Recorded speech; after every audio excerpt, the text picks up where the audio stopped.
Hello and welcome to Falcon Blues TV. I'm Callum Davis and I am back with another match preview for this weekend's game where Everton are going to be travelling to Crystal Palace. We're on the Sunday this weekend, Sunday the 12th of December, a 4:30 kickoff, and we're live on Sky Sports. Before we get into the video, if you wouldn't mind going down, liking and subscribing, we'd really appreciate it. And without further ado, let's get into it.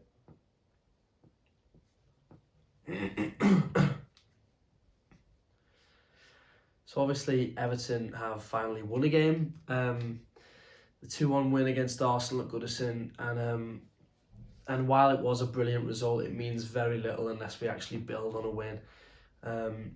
It's one of our first wins in a couple of months, and like I said, if we don't win, it is just papering over the cracks. There's been so much going on with the club, with protests, with managers falling out with players, with general unrest from top to bottom with this football club, and I feel like it all culminated in that result, and it will prove against Palace, a Palace side that isn't particularly brilliant, definitely there for the taking with the form they're currently on.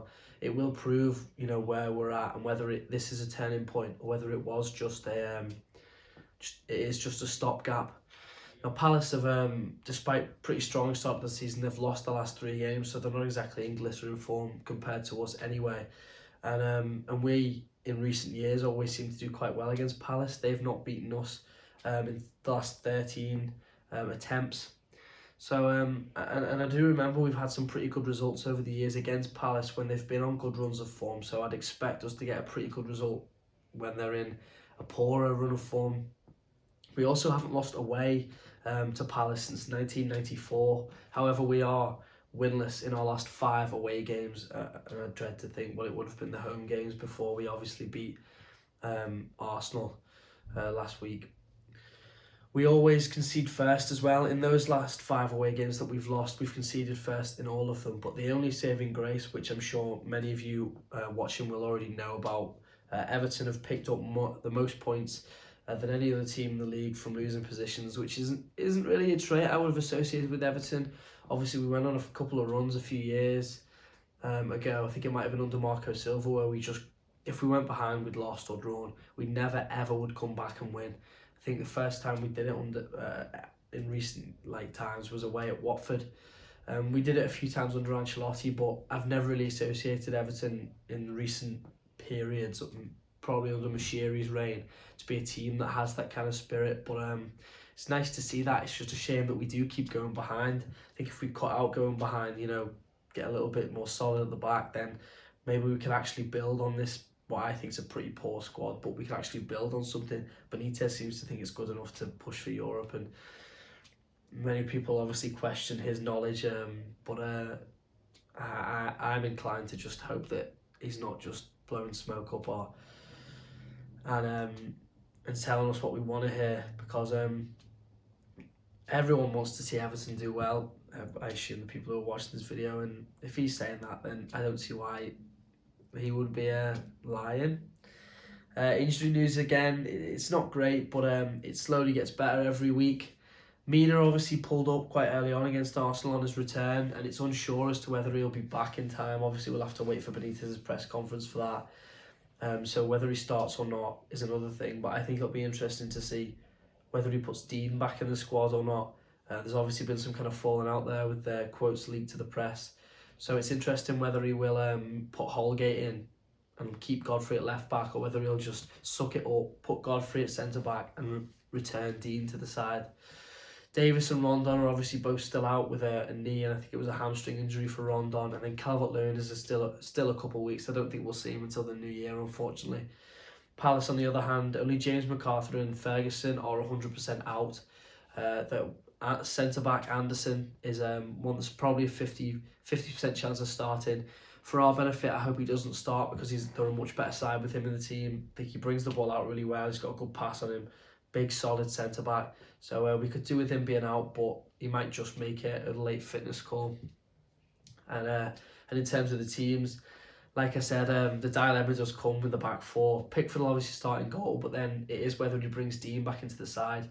I'm going to assume that Mina isn't fit, and the team that I think he will play is probably Godfrey at left back, Coleman right back, and then Holgate and Keane Holgate fills me with no confidence whatsoever, but Benitez has proven over his many years as a manager that he's never too proud. He doesn't really like admitting when he's wrong, and he doesn't really like stepping down. If he doesn't like a player, then they're frozen out. It happened with James at Real Madrid when he was there. It happened to James when he was at Everton. Clearly there was an issue there with Benitez.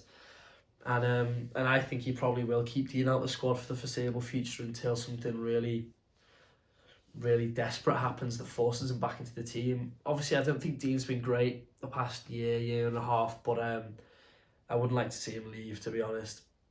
And I wouldn't like to see him forced out either, because it's never really nice when that happens.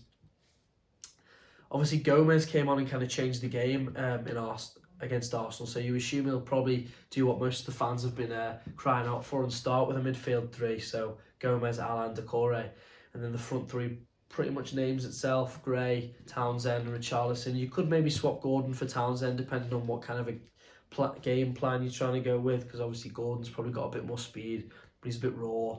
Townsend, a bit more technical, so either or, I'm not really too bothered with that, but the Everton team is pretty cut and dry if we go through Benitez's way of thinking. The Palace side, again, is it's hard to stray too far from their pretty nailed-on lineup. It just depends on a few injuries, fitness of a few players. Gaeta will start in goal, and then you'd imagine it'd be Mitchell and Ward at full-backs. Then it's obviously centre-backs, which is an issue. That Mark Guehi will start, but it's whether that Anderson's fit. If he's fit, he'll start. If not, it'll be James Tompkins. The midfield three, probably Kiate, Schlupp, and Conor Gallagher, who's made a great start to the season. And then the front three will probably be Zaha, Olise, and one of Benteke or Edouard, pretty like for like, whichever one starts there. And it is a good side, to be fair.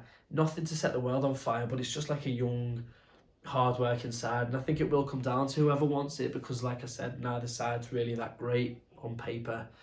And against United, I thought they weren't great. They just kind of like, threw the weight around and tried to get stuck in, but if you can just match them, then it is just a battle of whoever's got, the more technicality in terms of like finishing or cutting edge.